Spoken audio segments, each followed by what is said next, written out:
ఆపదామపహర్తారం దాతారం సర్వసంపదాం లోకాభిరామం శ్రీరామం భూయో భూయో నమామ్యహం.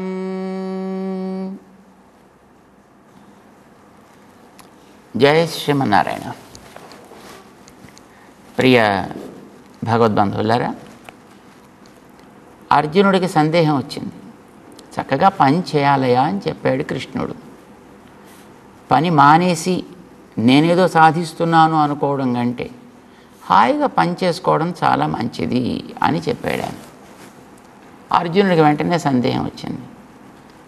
ఏదైనా ఒక పని అంటూ చేస్తే ఆ పని యొక్క ఒక వాసన వెంటనే లోపల రికార్డ్ అవుతుంది. రికార్డ్ అయితే అది మళ్ళీ ఒక కొత్త కర్మ చేరింది అని అర్థం.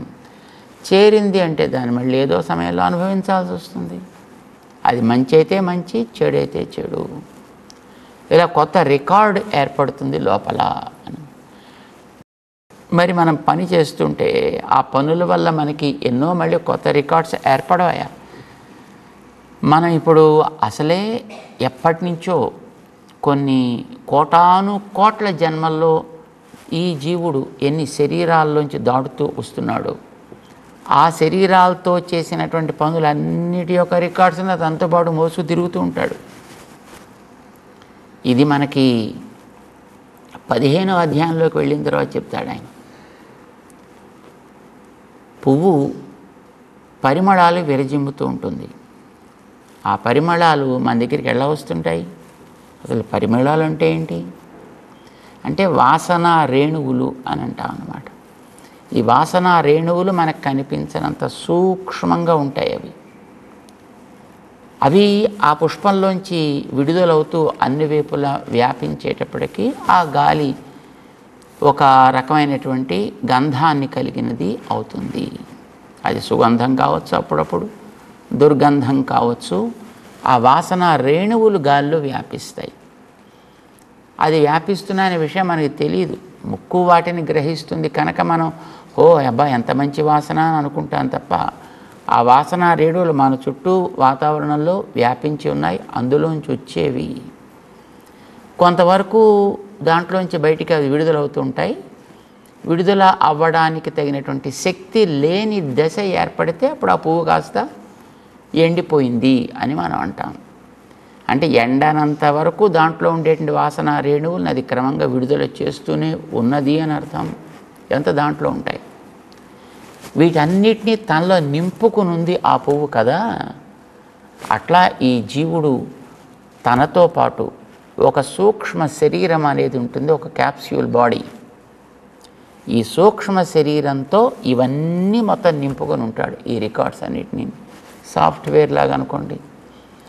కొన్ని వేల పేజీల సాఫ్ట్వేర్ ఇంత చిన్న చిప్పులో ఉంటుంది కదా. మనం తయారు చేసి దాంట్లోకి అప్లోడ్ చేసేది, మనం తయారు చేసేదే ఇంత చిన్న చిప్పులో కొన్ని వేల పేజీల కంటెంట్ని మనం నింపగలిగితే ప్రకృతి సహజంగా తయారు చేసేటటువంటి చిప్స్, మన లోపల ఉండేటటువంటివి ఇంద్రియాలు, మనస్సు, ఇవి ఆత్మతో పాటు ఎప్పుడు ఉంటాయి. ఇవి ఎంతెంత సాఫ్ట్వేర్ని తనలో నింపుకుంటాయో దానికి ఉండే బైట్స్ మరి దేంతో లెక్క పెట్టాలో అది కిలోబైట్సా, మెగాబైట్సా, గిగాబైట్సా, పికాబైట్సా, that we really not able to understand. కానీ కొన్ని కోటాను కోట్ల జన్మలలో చేసినటువంటి పనుల యొక్క రికార్డ్స్ అన్నిటినీ దాంట్లో అది రిజర్వ్ చేసుకుని పెట్టుకుంటుంది. ఆ రిజర్వ్డ్ బాడీ దాని పేరు సూక్ష్మ శరీరము అని అంటాం. దేంతో ఉంటుంది? అది మనస్సు, కర్మేంద్రియ, జ్ఞానేంద్రియాలు 5 ప్లస్ పంచభూతముల యొక్క సూక్ష్మ అంశాలు, వీటితోటి ఏర్పడ్డ శరీరాన్ని సూక్ష్మ శరీరము అని అంటాం. దీన్ని 15వ అధ్యాయంలో చెప్పాడు ఆయన. అక్కడికి తీసుకువెళ్ళి శరీరం యదవాప్నోతి యచ్చాపి ఉత్క్రామతి ఈశ్వరః గృహీత్వా ఏతాని సంయాతి. ఏతాని గృహీత్వా సంయాతి, వీటిని దీంట్లోంచి పికప్ చేసుకునే వాడు బయటికి పోవును. అంటే జీవుడు దేహంలోంచి మరొక దేహంలోకి ప్రయాణం చేస్తున్నాడు, మైగ్రేషన్ అవుతోంది అని అంటే ఈ సూక్ష్మ శరీరంతో పాటు కలిసి వాడు బయలుదేరుతాడు అని అర్థం.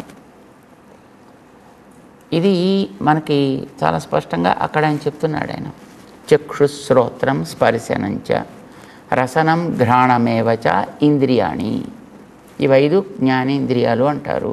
మనశ్చ, వీటికి నేత, నియంత, వీటికి తగినటువంటి కంట్రోలర్ మనస్సు. ఇవి ఈ 6 తీసుకుంటాడు, బయలుదేరుతాడు. అయితే 6 మాత్రమే తీసుకోడు, వీటితో పాటు పంచభూతముల యొక్క సూక్ష్మ అంశాలని తన్మాత్రలు అని అంటారు. 2వ అధ్యాయంలో చెప్పాడు మాత్రా స్పర్శాస్తు కౌంతేయ అనే చోట చెప్తాడు మాత్రలు అని అంటాడు. మాత్రలు అంటే మన తెలుగులో మాత్రలు అంటే టాబ్లెట్స్, కానీ ఈ పరిభాషలో మాత్ర అనేది ఒక్కొక్క ఎలిమెంట్కి ఉండేటటువంటి సూక్ష్మ అంశ. గింజలాగా అనుకోండి, మనం చిన్న గింజ తీసుకుంటే దాన్ని జాగ్రత్తగా నాటి పెంచితే అందులోంచి కొన్ని వేల లక్షల గింజలు వస్తాయి. అందులోంచి ఒక గింజ తీసుకుంటే మళ్ళీ కొన్ని అన్ని లక్షలు వస్తాయి, అందులోంచి కొన్ని లక్షలు. అంటే ఇందులోంచి వచ్చి ఇన్ని లక్షలకి కూడా మొదట మనం చూసినప్పటికీ దొరికిన గింజలు అన్నీ ఉన్నాయి కదా, ఉన్నవే కదా అందులోంచి బయటకు వస్తున్నాయి, లేనివైతే రావు కదా. అంటే ఇది అన్నింటినీ తనలో పెట్టుకుంది. ఎలా పెట్టుకుంది? సాఫ్ట్వేర్లా పెట్టుకుంది అనమాట. అది మనకు కనిపించదు, అందులో ఉంటాయి ఇవన్నీ. క్రమంగా ఒక్కొక్కటి బయటకు వస్తాయి. అందులోంచి మళ్ళీ వచ్చిన గింజలన్నింటినీ కనుక మనం జాగ్రత్తగా నాటి పెట్టగలిగితే అసలు భూమి అంతా మొత్తం వాటితోటే నిండిపోవచ్చును. అన్నిటినీ ఒక్క చిన్న గింజ తేగలుగుతోంది. ఇది మనం గమనించాల్సింది. అంటే ఆ చిన్న గింజ యొక్క శక్తి, దానికి ఉండేటటువంటి ఆ సామర్థ్యం ఎంతటిది. ఆ దృష్టం కొద్దీ మనం అన్ని గింజల్ని వాడటం లేదు. కొన్ని గింజల్ని తినే వ్యాజంతో నాశనం చేస్తాం, కొన్నిటిని ఉడికించే వ్యాజంతో ఉడికించి నాశనం చేస్తాం. అందులోంచి ఏదో 1, 2 గింజలు తీసుకెళ్ళి నాటుతాం, అందులోంచే మళ్ళీ దాని జాతి మెయింటైన్ అవుతూ ఉంటుంది. మనం చూస్తున్నాం. ఇది ఏ జీవరాశికైనా ఇది కామన్. ఏ జీవరాశికి ఏర్పడ్డ బీజమైనా ఇది కామన్. మనం అలా కనుక జాగ్రత్తగా గమనించగలిగితే మనిషిలో ఉండేటటువంటి ఒక్క జీవకణలోంచి కొన్ని కోట్ల జీవకణాలు బయటికి రావడం, కొన్ని కోట్ల జీవకణాలు కాదు, కొన్ని కోట్ల జీవరాశులు రావడానికి అవకాశం ఒక్క జీవకణాలు. అలాంటివి ఎన్ని కోట్ల జీవకణాలు మనిషిలో ఉన్నాయి. కనుక నిజానికి ఎవడైనా సమర్థుడు అయ్యుండి వీడిలో ఉండే ప్రతి జీవకణానికి ఒక్కొక్క ఆకారం తీర్చిదిద్దగలిగితే ఒక్కటి చాలు మొత్తం ఈ భూమిని అంతటినీ నింపి పారేయడానికి. మొట్టమొదటి పాపం అట్లా ప్రయత్నం చేసిన వాడు ఒకడు ఉన్నాడండి. మనకి భాగవతం చెప్పింది, రుద్రుడు. ఆయన అట్లాగే చేస్తానని ప్రారంభం చేశాడు. ఆయన చేసేటప్పుడు ఎక్కడ చూసినా భూతగణాలేనాయి, ఎక్కడ చూసినా భూతగణాలు. బ్రహ్మగారు వచ్చి నాయన చాలు బాబు నువ్వు చేసిన ఘనకార్యం, ఇంకెంతకంటే ఎందుకంటే వాళ్ళు వచ్చి అందరినీ మొత్తం తినడం ప్రారంభించారు. ఆపాడు ఆయన. మనం ఇప్పుడు ఈవేళ చూస్తున్నది కూడా అంతే. ఇంత సంస్కార రూపంగా తనలో ధరించి పెట్టుకుంటాడు. శక్తి క్షేత్రం అన్నమాట వాడు. ప్రతి జీవకణం కూడా ఒక అద్భుతమైనటువంటి శక్తి క్షేత్రం వాడు ఒక శక్తి స్థానం వాడు. అయితే ఎక్కడి నుంచి వచ్చింది ఈ శక్తి, ఎలా వచ్చింది ఈ శక్తి అంటే వాడు అంతకుముందు నుంచి వాడు ప్రయాణం చేసేటటువంటి ఆయా జన్మలలో చేసుకున్నటువంటి పనుల యొక్క సంస్కారాలన్నిటినీ రికార్డ్ చేసి తనలో పెట్టుకుంటున్నాడు. ఎక్కడ పెట్టుకుంటున్నాడు? ఇది తనతో పాటు కొనసాగే భూత సూక్ష్మాల్లో పెట్టుకుంటాడు. తనతో పాటు కొనసాగే ఇంద్రియాలు ప్రతి ఇంద్రియంలోనూ పెట్టుకుంటాడు. తనతో పాటు కొనసాగే మనస్సులో పెట్టుకుంటాడు. ఇంద్రియాల్లో అయితే ఆ ఇంద్రియానికి సంబంధించినవి మాత్రమే రికార్డ్ అయి ఉంటాయి. కానీ అటు మనస్సులోనూ ఇటు భూత సూక్ష్మాల్లో ఈ రెంటిలో మాత్రం అన్నిటికి సంబంధించిన రికార్డ్స్ కూడా వాళ్ళు మెయింటైన్ చేసుకోగలుగుతారు. ఇప్పుడు చక్షువు ఒక ఇంద్రియం కదా, ఒక జ్ఞానేంద్రియం అంటాము. ఈ చక్షు అనే జ్ఞానేంద్రియంలో పెట్టుకునే రికార్డ్స్ అన్నీ కూడా దృశ్యాలకు సంబంధించిన రికార్డ్స్ని మాత్రమే దాంట్లోంచి ఫిల్టర్ చేసి తన దగ్గర పెట్టుకోగలుగుతాడు. మిగతావి దాంట్లో పెట్టుకునే అవకాశం దానికి లేదు. చెవి, దానికి శ్రోత్రేంద్రియము అని పేరు, శ్రవణేంద్రియము అని కూడా అంటుంది. దాంట్లో శబ్దాలకి సంబంధించిన రికార్డ్స్ని మాత్రమే అది ప్రిజర్వ్ చేసి పెట్టుకోగలుగుతుంది తప్ప మిగతా వాటిని పెట్టుకోలేదు. మనస్సు అట్లా కాదు. మనసు 5 ఇంద్రియాలకు సంబంధించిన వాటిని తనలో ప్రిజర్వ్ చేసుకోగలదు. వాటికంటే అతీతంగా ఉండే వాటిని కూడా అది తనలో ప్రిజర్వ్ చేసి పెట్టుకోగలదు. అలానే భూత సూక్ష్మాలు కూడా, ఈ భూత సూక్ష్మాలు కూడా తమలో అన్ని రకాలైనటువంటి సంస్కారాలకి కూడా స్థానాన్ని ఇవ్వగలుగుతాయి. కనుక ఇవి మనస్సు, ఇవి రెండు కూడా మొత్తం రికార్డ్స్ని మెయింటైన్ చేస్తుంటాయి. కొన్నిటిని ఇంద్రియాలు వాటి సంబంధించిన రికార్డ్స్ని అవి మెయింటైన్ చేసుకుంటూ ఉంటాయి. ఇవన్నీ కలిపి ఒక చిన్న సూక్ష్మ శరీరం, క్యాప్సులైజ్డ్ బాడీ, ఇందులో ఉంటాడు జీవుడు. కనుక శరీరం యదవాప్నోతి యచ్చాపి ఉత్క్రామతి. ఏ శరీరాన్ని అయితే వీడు పొందుతుంటాడో, ఏ శరీరంలోంచి వీడు పైకి లేస్తుంటాడో, ఆ లేచేటప్పుడు ఆ సంస్కారాలు ఎక్కడైతే రిజర్వ్ అయి ఉన్నాయో వాటన్నిటిని కూడా తీసుకుని ఓ ఇంట్లోంచి మరి ఇంట్లోకి మారేటువంటి వాడు తనతో పాటు ఉండేటటువంటి ఆ ఏటీఎంసో పీటీఎంసో కార్డ్స్ లాంటివి ఏవో ఉంటాయి కదా, credit cards, debit cards, etcetera etcetera, వాటిని జాగ్రత్తగా జేబులో పెట్టుకుని వాడు వెళ్ళిపోయినట్టయితే ఇక ఇంట్లో ఉండే చీపుళ్ళు గీపుళ్ళు డోర్ మ్యాట్స్ తీసుకెళ్ళకపోయినా వాడికి వచ్చే నష్టం అయితే ఏం లేదు. ఆ చెత్త చెదారం అంతా ఇక్కడే వదిలేసిపోతాడు వాడు. అక్కడికి వెళ్ళాక మళ్ళీ కొత్తగా దాంట్లో కావలసిన వాటన్నిటిని కూడా ప్రొక్యూర్ చేసుకుంటాడు. And he starts a new family, right? అట్లానే ఇందులోంచి వెళ్ళేటప్పుడు దీనికి సంబంధించిన చెత్త చెదారం మాత్రం ఇక్కడ వదులుతాడు. ఆ చెత్త చెదారమే మనం చూస్తాం, అయ్యో నా బంధువు అని. మనం కాల్చేది కూడా చెత్త చెదారాన్ని. అదే పాతి పెట్టినా ఆ పాతి పెట్టేది చెత్త చెదారాన్ని. అసలు విలువైనటువంటి రికార్డ్స్ అన్నీ కలిగినటువంటి కీస్ ఉంటాయి చూడండి, సీక్రెట్ కీస్, అవన్నీ వాడు తీసుకుని వెళ్ళిపోతాడు వాడు. అవేమి ఇక్కడ ఉండవు. ఈ శరీరంలో కొన్ని రికార్డ్స్ మాత్రం ఉంటాయి, అవి ఇక్కడ దహనం అయిపోతాయి లేదా భూస్థాపితం అయిపోతాయి. కానీ కొన్ని కోట్ల జన్మల నుంచి వచ్చేటటువంటివి మాత్రం ఆస్తి, పెద్ద ఆస్తి, మహాసంపద, సంస్కార సంపద. వాటిని రుచులని వాసనలని 2 రకాలుగా విడదీశారు. దాన్ని రుచులంటే యాక్టివ్ సంస్కారాస్, వాసన అంటే ఇన్యాక్టివ్ సంస్కారాలు అన్నమాట.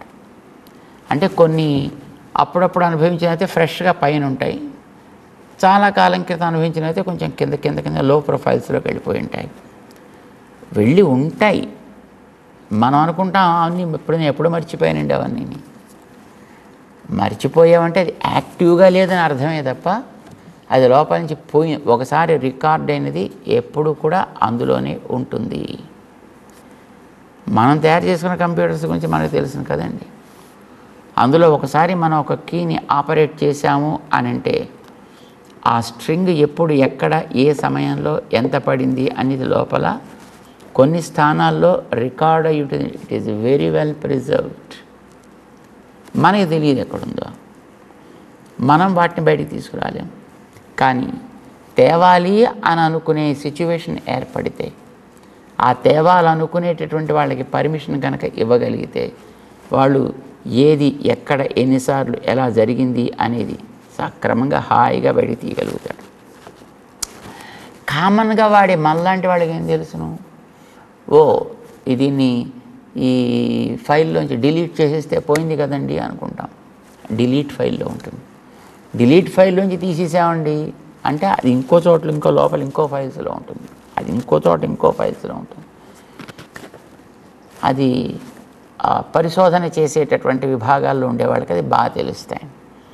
నువ్వు ఎంత చోట డిలీట్ చేసినా దాన్ని ఎట్లా రిట్రీవ్ చేయాలి, ఎంత కాలం క్రితం నువ్వు డిలీట్ చేసిందైనా ఎట్లా రిట్రీవ్ చేయాలి అనేది వాళ్ళకి బాగా తెలుస్తుంది, వాళ్ళు చేయగలుగుతారు. అర్థం ఏమిటి? నువ్వు తయారు చేసుకున్నటువంటి ఒక డివైజ్లో కూడా ఒకసారి రికార్డ్ అయినటువంటిది నీకు కనిపించినా కనిపించకపోయినా దాంట్లో సురక్షితంగా ఎక్కడో ఒక చోట మూల పడి ఉంటుంది. దాన్ని మళ్ళీ నువ్వు జాగ్రత్తగా బయటికి తీసుకురాగలిగితే వస్తుంది. ఇది మనం చేసుకున్నది. మనం చెయ్యనిది, మనం చేసేదానికంటే మరెంతో సమర్థత కలిగినది ఈ ప్రకృతి అంతా కూడా. ప్రకృతిలో ఉండే ప్రతి అణువు, ప్రతి కణము కూడా అద్భుతమైనటువంటి శక్తి కలిగినదే. కనుక అవి ఈ చుట్టూ ఉండేటువంటి ప్రపంచంలో జరిగేటటువంటి చర్యలని అన్నింటినీ కూడా యథాతథంగా రికార్డ్ చేసి పెడుతుంటాయి. అప్పటికప్పుడు ఎన్ని ఫైల్స్ ఉంటాయో మనకు తెలియదు. అలాగా మీరు చిన్నది మీ కన్నే చూసుకోండి. ఈ కన్ను చూస్తోంది, కొన్నిటిని నువ్వు నేరుగా అబ్జర్వ్ చేస్తున్నావు, కొన్నిటిని గమనించటం లేదు. కొన్ని కదలికల మీద నీకు దృష్టి ఉంది, కొన్ని కదలికల మీద నీకు దృష్టి లేదు. దృష్టి లేకపోయినా అవి కూడా రికార్డ్ అవుతున్నాయి. దృష్టి పెట్టినది రికార్డ్ అవుతోంది, దృష్టి పెట్టనివి కూడా రికార్డ్ అవుతున్నాయి. రికార్డ్ అయ్యి అప్పుడు అవి లోపల ఉంటాయి. ఇలాగా మనం లేచినప్పటి నుంచి మళ్ళీ రాత్రి పడుకునేదాకా ఎన్ని చూస్తున్నాము, ఎన్ని రికార్డ్ అవుతున్నాయి. మామూలుగా మనకి తెలుసును, ఆడియో రికార్డ్ చేయాలంటే కొంత స్పేస్ ఆక్యుపై చేస్తుంది. వీడియో రికార్డ్ చేయాలంటే అంతకంటే ఇంకా ఎక్కువ స్పేస్ ఆక్యుపై చేస్తుంది.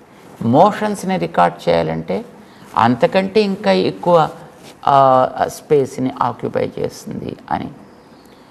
సో ఒక రోజులో మనం మెలకువగా ఉండే సమయం సుమారుగా 14 గంటలని అనుకుందాం. ఇంకా నిద్ర ఎక్కువే అనుకోండి. మనకి నిజానికి 14 గంటలు నిద్రపోతూనే ఉంటాం మనం. యాక్టివ్గా పనిచేస్తే 5-6 గంటలు పనిచేస్తామో మనకి తెలియదు. యాక్టివ్గా నీ కన్ను తెరిచున్నా, ఇన్యాక్టివ్గా నీ కన్ను తెరిచున్నా దాంట్లో పడే ప్రతి దృశ్యము కూడా 180 డిగ్రీస్లో ఎన్నైతే మొత్తం పడుతున్నాయో, ఆర్ 240 డిగ్రీస్లో మొత్తం ఎన్నైతే పడుతున్నాయో అవన్నీ కూడా యథాతథంగా లోపల రికార్డ్ అవుతూనే ఉంటాయి. ఒక రోజులో, నెలలో, ఏడాదిలో, ఒక బతుకులో how many things you are recording with us. ఒక్క కంటికి సేమ్ మిగతా ఇంద్రియాలకి. ఇవి కానిది మిగతా మనసు రికార్డ్ చేస్తుంది. మనం ఊహిస్తుంటాం చూడండి, కొన్నిటిని మనం చూడం, కానీ కొన్నిటిని ఊహిస్తాం మనం. ఆ ఊహించిన వాటిని రికార్డ్ చేయగలిగింది మనస్సు. జరిగే చర్యలన్నిటిని రికార్డ్ చేయగలిగింది ప్రకృతి. సో జ్ఞాన సంబంధమైన వాటిని మనసు రికార్డ్ చేస్తుంది, ప్రాక్టికల్గా జరిగే వాటన్నిటిని కూడా ప్రకృతి రికార్డ్ చేస్తుంది. ఇది మన ఇంద్రియాలు చేసేవి కాక ఎక్స్ట్రా సంగతి మనం చెప్తున్నాం. వాటి ఇంద్రియాలు చేసేవి కాక ఎక్స్ట్రాసే చాలా ఉంటాయి. ఇవన్నీ భూత సూక్ష్మాల్లో ఉంటాయి, తన్మాత్రలలో ఉంటాయి. ఈ తన్మాత్రలు 5 ఇంద్రియాలు ప్లస్ మనస్సు, this forms a subtle body. దానికి సూక్ష్మ శరీరం అని పేరు. దాంతో వీడు ఒక బాడీలోంచి మరొక బాడీలోకి మైగ్రేట్ అవుతూ ఉంటాడు. ఇందులోంచి వచ్చిన కొన్నిటితోటి వాడికి బాడీ తయారవుతుంది. ఆ తయారైన బాడీని కొన్ని అనుభవిస్తాడు, దాంట్లోకి కొన్ని కొత్త రికార్డ్స్ చేసుకుంటాడు, పాత రికార్డ్స్ని దాంట్లో కన్జ్యూమ్ చేసుకుంటాడు, దాంట్లోంచి మళ్ళీ బయటికి పోతుంటాడు. ఇది ఇక్కడ అయితే తమాషా ఏంటంటే ఇన్ని రికార్డ్స్ని తనతో క్యారీ చేస్తున్నప్పటికీ కూడా ఆ సూక్ష్మ శరీరం ఇన్నిటిని తనలో పెట్టుకుని కూడా మన కంటికి కనిపించనంత చిన్నగా ఉంటుంది. కంటితో కూడా చూడటానికి అలవి కానంత, కంటితోనే కాదు, even any kind of device, నువ్వు ఎలక్ట్రో మైక్రోస్కోప్ లాంటిది పెట్టినా దాంతో కూడా చూడటానికి అందనటువంటి సైజ్, ఆ పరిమాణంలో ఈ ఆత్మ సూక్ష్మ శరీరం ఉంటాయి. దాంట్లోంచి బయటకు పెడుతుంది. దాంట్లోంచి మళ్ళీ తిరుగుతూ ఉంటుంది, కొత్త శరీరాలు అట్లా ధరిస్తూ ఉంటుంది. సో ఇట్లాంటి శరీరాలతోటి తిరుగుతూ ఉండేటటువంటి ప్రాచీనమైన రికార్డ్స్ని బట్టి మనం చేసేటటువంటి పనులని ఎట్లా చేయాలో తెలియాలి అని అంటే దానికి సరైనటువంటి ఒక బోధ కావాలి కదా, సరి అయినటువంటి మార్గదర్శనం మనకు కావాలి కదా, సరి అయినటువంటి ఒక గైడెన్స్ మనకి ఏర్పడాలి కదా. కొత్తగా మళ్ళీ ఇప్పుడు మనం చేస్తున్నాం అంటే ఇంక మళ్ళీ కొత్త రికార్డ్స్ మళ్ళీ తయారవుతాయి కదా. అది వచ్చింది పాపం అర్జునుడికి ప్రశ్న. నేనేమో ఉన్నవే పోవాలని అనుకుంటున్నాను, కొత్తగా యాడ్ చేసుకోవాలని అనుకోవట్లేదా. నువ్వేమో మళ్ళీ నన్ను కర్మాచరణ చేయమంటావు. కర్మాచరణ చేస్తుంటే మళ్ళీ కొత్త రికార్డ్స్ మళ్ళీ తయారవుతాయి కదా. ఉన్న లోడే ఎక్కువ అనుకుంటుంటే మళ్ళీ కొత్త లోడ్ యాడ్ చేయమంటావు ఎందుకయ్యా నన్ను. ఇది అర్జునుడికి సందేహం కలిగింది. అలానే ఇప్పుడు ఈ చేసే దానివల్ల మళ్ళీ ఇటు భూత సూక్ష్మాల్లోనూ అటు మనస్సులోనూ కూడా మళ్ళీ కొంత హార్డ్వేరు సాఫ్ట్వేర్ మళ్ళీ యాడ్ అవుతూ ఉంటుంది కదా దీనికి. నాకు ఉన్నదే ఎక్కువ బరువు అని అనుకుంటూ దాన్ని నేను తొలగించుకోవాలని అనుకుంటుంటే నువ్వు మళ్ళీ కొత్తది చేర్చుకోవడానికి పనికొచ్చేటటువంటి దారి తీసేటటువంటి పని చేయమంటామండి, కర్మయోగాచరణ చేయమంటామండి. హాయిగా కర్మ సన్యాసం చేసి దాంట్లో ఉండేవన్నీ కడుక్కోవడం మంచిది కదా. ఇది అర్జునుడికి కలిగినటువంటి సందేహం 5వ అధ్యాయంలో. ఎందుకంటే 6వ శ్లోకంలో యోగయుక్తో మునిరి బ్రహ్మ నచిరేణ అధిగచ్చతి అని చెప్పాడు ఆయన. ఎక్కువ ఆలస్యం లేకుండానే వాడు చేరతాడయ్యా అని అన్నాడు ఆయన. చేరతాడు అని అంటే ఈయన అనుకున్నాడు పని మానేసి, అంటే చూడండి మనకి మురికి చేరుతుంటే ఆ చేరేటటువంటి మురికి కడగాలనుకున్నప్పుడు అందులోకి వచ్చే ఫ్లో ఆపి అప్పుడు లోపల ఏదో సాధనాలు పట్టుకుని కొంచెం క్లీనింగ్ ప్రారంభం చేస్తే ప్రాసెస్, అప్పుడు లోపలదంతా క్లీన్ అయిన తర్వాత అప్పుడు మళ్ళీ కొత్త వాటర్ని ఫ్రెష్గా లోపలికి వదిలితే ఎలా సుఖంగా ఉంటుందో అట్లాగే కర్మ సన్యాసం చేసేసి అప్పుడు లోపలదంతా చక్కగా ఏ తపస్సుతోటో మరొక దాంతో క్లీన్ చేసుకుంటే ఆ తర్వాత కదా మనకి ఆత్మ సాక్షాత్కారం అనేటటువంటి జరిగేది. నేను వచ్చేద్దామని అనుకుంటున్నాను, కాను నువ్వేమో మళ్ళీ కొత్త కర్మాచరణ చేయమంటావు, నన్ను యోగయుక్తుడివి కమ్మంటావు. దానివల్ల మరింత లేపనము పైన చేరదా, మరింత కొత్త బాధ్యత బరువు నా పైన చేరదా అనే సందేహం కలిగింది అర్జునుడికి. దానికి సమాధానం చెప్తాడు శ్రీకృష్ణుడు. చేరదయా, దానివల్ల ఉన్నది కూడా తొలగుతుంది. ఎట్లా చెప్తున్నాడు 7వ శ్లోకంలో. మెల్లిగా దాన్ని తెలుసుకుంటూ ముందుకు సాగుదాం. జై శ్రీమన్నారాయణ.